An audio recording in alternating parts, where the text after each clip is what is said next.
So, dari semua keuntungannya itu, dari semua benefitnya untuk campaign digital ads, untuk digital ads in general, kenapa sih masih banyak yang suka bingung? Kenapa ya masih banyak yang suka mungkin ini ya hasilnya unsatisfied, enggak kurang memuaskan gitu di akhirnya.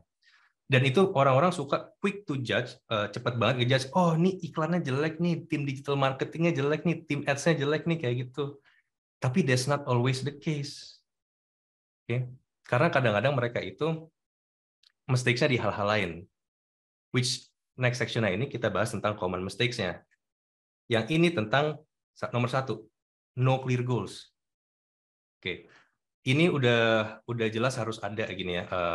Goals itu udah jelas harus ada tujuan yang jelas kayak gimana. Ini semua aku ada 5 poin di sini dan semua poin ini tuh hasil aku ngobrol sama beberapa klien aku kayak gitu, ngobrol sama profesional di industri ini juga, kesalahan-kesalahan yang sering mereka temuin kalau ngejalanin ads gimana, sama tim ads kita sendiri juga, sama konsultan yang lain di sini.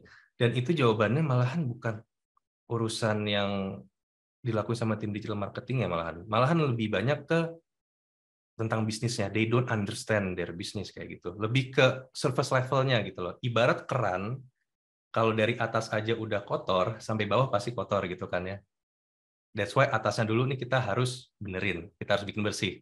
Nah sebenarnya ini hasil ngobrolnya aku itu ada lumayan banyak. Mungkin nggak tahu nih kelihatan apa enggak, cuman listnya itu very long. Tapi ini aku rangkum jadi ada 5 common lah atau yang bisa dibilang fatal nih. Nah, yang pertama ini tadi udah aku jelasin ya, no clear goals. Ini banyak banget orang yang masih belum punya goals-nya apa. Mereka cuman pengen, ya udah saya pengen ngejalanin ads, saya pengen apa sales gitu misalnya, tapi nggak tahu apa sales-nya tuh kayak gimana. Terus juga time frame-nya kayak gimana. Tadi ya, kita harus tahu goals-nya sama time juga gitu.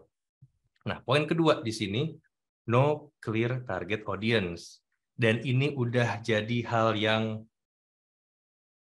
di mana-mana kejadian lah. Ini udah hal normal. Mungkin sekarang udah jadi hal normal. Padahal it's not supposed to be normal. Karena setiap kali aku ngobrol sama klien, sama orang-orang, pas giliran ditanya, oke, Pak, ini Bapak iklannya mau buat siapa, Pak? Target marketnya siapa? Oh, saya mau B2B.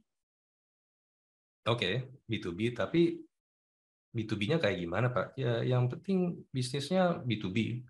Oke, B2B-nya kayak gimana, Pak? Mau di industri apakah? Decision maker di dalam bisnisnya siapakah? Kayak gitu. B2C, let's say. B2C, oke, siapa B2C-nya? Bisa jawabnya umur kan? Saya mau targetin ke umur 15 sampai 60. Itu kan luas banget gitu loh. Ada nggak? Bisa nggak dipecah nggak? Kayak gitu. Bisa nggak dibikin lebih clear, lebih jelas?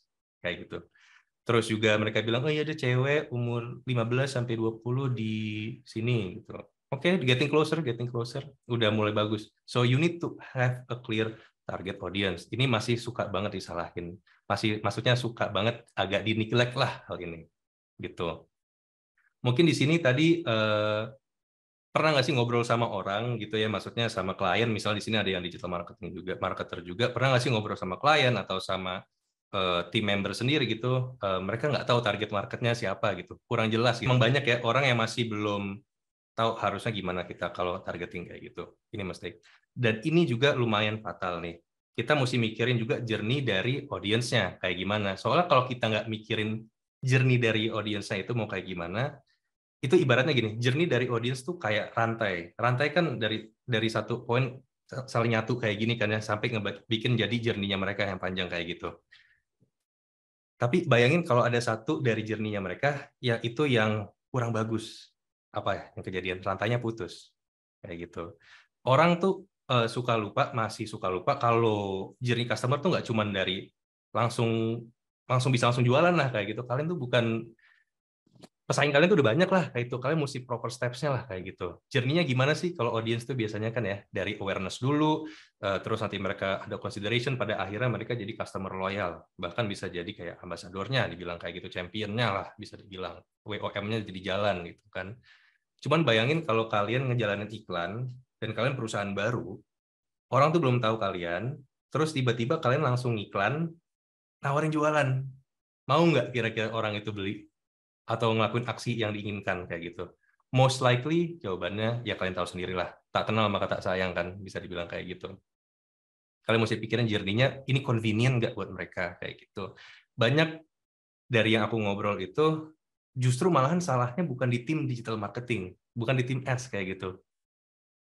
Timnya tuh kerjanya udah bagus banget, mereka udah bisa ngasilin leads yang banyak nih, ngasilin leads udah bisa banyak banget. Ada contoh nih, leads-nya ada satu perusahaan dia mau ini ya generate leads kayak gitu, dan ini udah dilakuin dengan baik banget nih oleh tim ads-nya nih, bisa di-provide sampai sekitar ratusan leads lah kayak gitu ya, ratusan leads.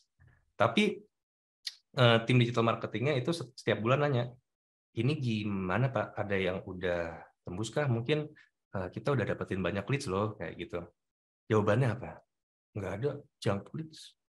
Sering dengar kan pasti ya, junk leads. Leads-nya kurang bagus nih. Leads-nya MQL doang, gitu ya. Sering tuh ketemu klien kayak gitu. Cuman mereka lupa, next step-nya apa sih? Kalau leads berarti harus diapain? Diproses sama sales. Next step-nya apa? Ngobrol sama sales. Ya kan? Ini bisa jadi malah poinnya tuh kesalahannya di tim sales-nya kayak gitu. Tim digital marketing udah kerja dengan bagus, tapi tim sales-nya nggak bisa closing, nggak bisa convert. Bisa jadi yang salah itu bukan tim digital ads, bukan tim digital marketing. Jangan langsung nyalahin tim digital ads. Ini aku agak lama bagian sini soalnya it's quite personal for me. Saya waktu itu ditanya nih habis itu, oke, kita udah bisa provide lead sebanyak banget, tapi beneran nggak ada yang bisa closing Pak kayak gitu. Life cycle-nya berapa lama emang biasanya? 3 bulan. Oke. Setelah 3 bulan tanya lagi gimana Pak, ada yang closing? Tuh nggak ada kayak gitu. Oke, saya boleh tanya tim salesnya Bapak ngelakuinnya kayak gimana? Kayak gitu. Oh, cuman di chat WA doang sih Pak, cuman dikirim lagi brosurnya kayak gitu. Ya oke, kalau kayak itu salah tim salesnya dong, nggak langsung ditelepon, nggak langsung di follow up dan lain-lain kayak gitu. Cuman ngirim ini, ya udah ya pasti di read doang gitu loh, nggak ada call to action dari mereka kan. Oke, tuh bahaya tuh, kalian mesti pikirin kayak gitu. Nah, ini juga nih, too greedy, terlalu nafsu, terlalu maruk malahan. Oke, budget 1 juta tapi mau satu Indonesia dimasukin kayak gitu, kan nafsu banget. Terus juga target marketnya cocok sama siapa, tapi dia pengen semuanya. Ini sering kejadian juga nih. So don't be too greedy. Stay on your lane, sesuai dengan kemampuan, the possibility. Jangan terlalu mau you want everything. Fokus on your needs, niche dulu deh kayak gitu. Oke, ini sering banget kejadian. Dan ini yang paling fatal. Kalian itu di digital marketing. Oke, di tim digital marketing atau di bisnis deh dari orang marketingnya atau dari bisnis owner-nya gitu loh. Ini sering banget juga kejadian setiap kali aku tanya, Bapak unique selling point-nya apa? Bapak, kenapa kita harus beli dari Bapak? Kayak gitu. Kenapa customer yang sekarang harus beli lagi dari Bapak? Kenapa harus saya misalnya dari iPhone pindah ke Samsung? Kenapa harus pakai produknya Bapak? Itu mereka jawabnya nggak bisa. Jawaban paling sering apa? Paling murah. Pelayanan yang cepat. Pelayanan yang customer centric. Itu udah basi, bisa dibilang kayak gitu. Semua orang udah pakai kata-kata kayak gitu. What is your unique selling proposition, unique selling point yang benar-benar bikin beda dari yang lain?